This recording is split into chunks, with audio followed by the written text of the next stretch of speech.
Hello, everyone. My name is James Kelly, and I am the Chief Sales and Marketing Officer for Brio Living Services.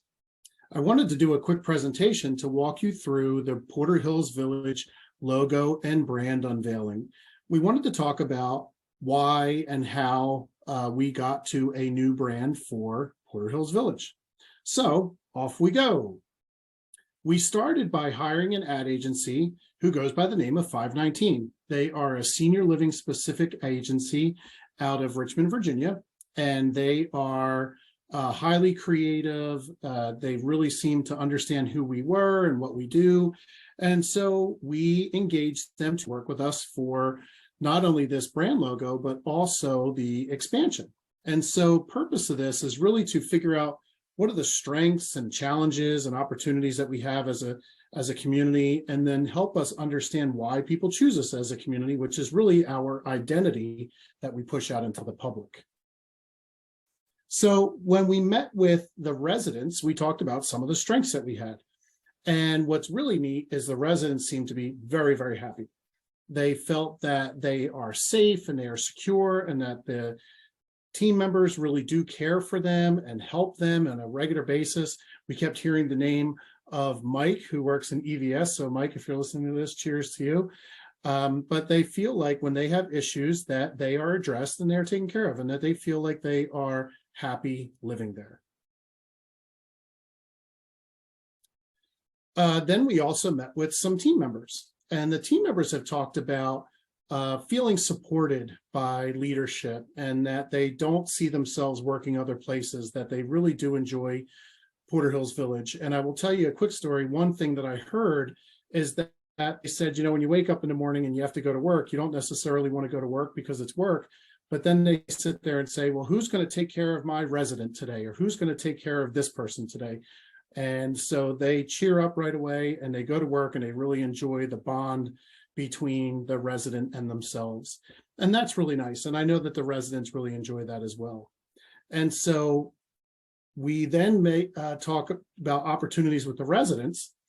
And the residents talked about some opportunities about the welcoming process, that we sharpen our pencil a little bit on that one and get a little bit better.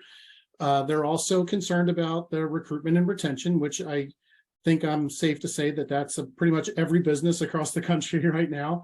But it's nice that the residents know that it is an issue everywhere, and we're working on that. And then I think one of the other few things is that they want to be a little bit more involved through volunteerism, maybe a resident portal, or a way that they can understand a little bit more about what's going on in the community on a regular basis. So maybe an easier way to communicate with them. All very, very good and normal communications that come from the residents. The team members also, oddly enough, said that the onboarding process would be could be sharpened a little bit.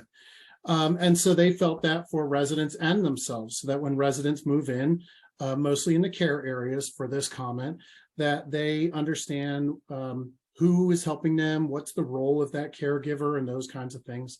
They also talked about communication, that communication can always be worked on. You can say that you over communicate, and that's still a problem. So I think that's fairly normal. And then really recruitment and retention, again, from a staff member employment or a team member perspective, that is also still very important for them too. So that's nice that we're focusing on that as team members as well, not just leadership, but those that work together individually with those new folks as well. So the residents, kind of what they really saw is that they love the location. They love the history of Porter Hills Village and the reputation that it has. They love that when you walk into the community, it feels like home and feels warm and home-like, and that they love the pool, and they definitely love the new NIFS program. So that came out loud and clear as well. And honestly, when they toured the community, they just felt like it was comfortable. And so that's a really good thing, that when someone walks into the community, that it feels like a place that they want to live. The team members really talked about the quality of living, and we in marketing call that the quality of life, and that we do look at trying to make the quality of life for our residents as good as we possibly can. They really love the welcoming all message. I think that's really important because we look at some organizations that don't necessarily feel that welcoming perspective through their leadership, and we definitely do. And I can tell you one thing that's a little bit different with Brio Living Services is that we allow folks to drink in the dining room, and in some communities that actually is definitely something that sets them apart from a lot of other communities as our competitors. And that definitely rings true in the Grand Rapids market. So we definitely have a little bit more of the perspective of fun than necessarily just this kind of stuffy, this is how we do it, this is how we work mentality. So some of the marketing recommendations are, we need to explain that Brio is an umbrella brand. And what that means is that Brio, as the parent company, doesn't necessarily make the decisions on each campus on a day-to-day basis. Those decisions are made by people like Cheryl Van Bemden, who you may know as your executive director. Cheryl is responsible for the entire Porter Hills Village campus. Brio will help her when she asks for help, but those decisions are made by Cheryl and for the community, and those decisions are made at the community level. So that shows that each community has the autonomy to be independent and individual, even though it's part of the Brio brand. And so what we do is we basically, as Brio employees, we help the communities, give them a little bit of depth and perspective that they may not have on their team at the campus. So an example would be my position. I help the sales and marketing team on a daily basis to make sure that we're doing as well as we can in the market and people know who we are and want to move in our communities and that we communicate with them okay. And so that's something that I do for all of our communities. And that is definitely taken over by Amy Vanderploeg, who on the campus itself, and her team start to make sure that those initiatives are pushed through the campus. And we really look at playing on the emotions of how it feels to live in our community. That is really important for us. And we're looking at how do you change the mentality of retirement communities and retirement living. And so that's something that we really want to try to push moving forward.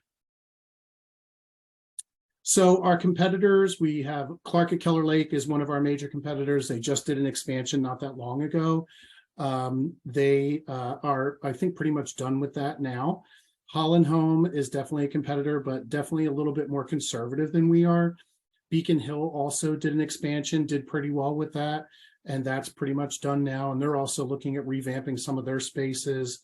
And Provision Living actually is brand new and right around the corner from Porter Hills Village. And the reason I say some of this about their expansions and being brand new is we have to keep up our competitive nature in the market, or we will be left behind. We have to show that we are different, and we have to show what is the purpose or what is the reasoning behind choosing Porter Hills Village versus choosing another one of our competitors. So when we talk about a rational decision versus an emotional decision, we talk about this a lot with our prospects. And one of the things that I think everybody needs to understand is that if this was a rational decision, you would say, okay, this is how much square footage I get. This is what it costs. This is how many meals I get. This is what the services are. And this is the dollar amount for those. Okay, I'm choosing this community. Well, the rational part of this decision is about 25% of the decision. 75% of this decision is emotional. How does it feel? Does it feel friendly and warm and welcoming? How does the ambiance feel? Does it smell? How does it smell? Do you feel safe here? The freedom to be who you are, and what's the social aspect of the community?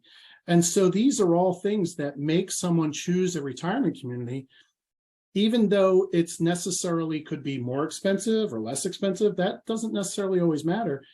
But the point is that every single person who's listening to this, whether it be a resident or it be a team member or a board member or whoever it may be, when you're walking through the hallway and someone's on their first tour and you stop and say, good morning, how are you?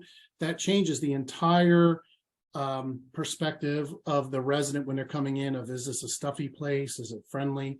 And when people do stop and say hello, which I know most people do, that it really does give someone a much more emotional experience, a better emotional experience than they would have normally. So some of the rational motivators, if it's not a good location, what do residents or real estate agents always say? Location, location, location, right? The pool and amenities are always very important because we need to make sure that we're meeting individuals' needs as well as group needs for the residents themselves. The maintenance-free lifestyle, that you don't have to spend any money to unclog a sink or change a light bulb or whatever it may be. The continuum of care is definitely a big one. I can tell you that people choose Porter Hills Village over some other communities, including Cook Valley Estates in some cases, because the additional levels of care are there. And so that's really good. And then we do really have a good programming and activities calendar and engagement program, which comes through the folks at Porter Hills Village. So what sets us apart? It really is the rich history, and quite honestly, Porter Hills has been held as the gold standard in the market. When Beacon Hill was built, or when Clark started their expansion, they looked at what we do and said, how can we be a little bit more like Porter Hills? Now, that is very flattering, but at the same time, it is also a little dangerous, because the closer they get to us, the more we have to try to separate ourselves from them.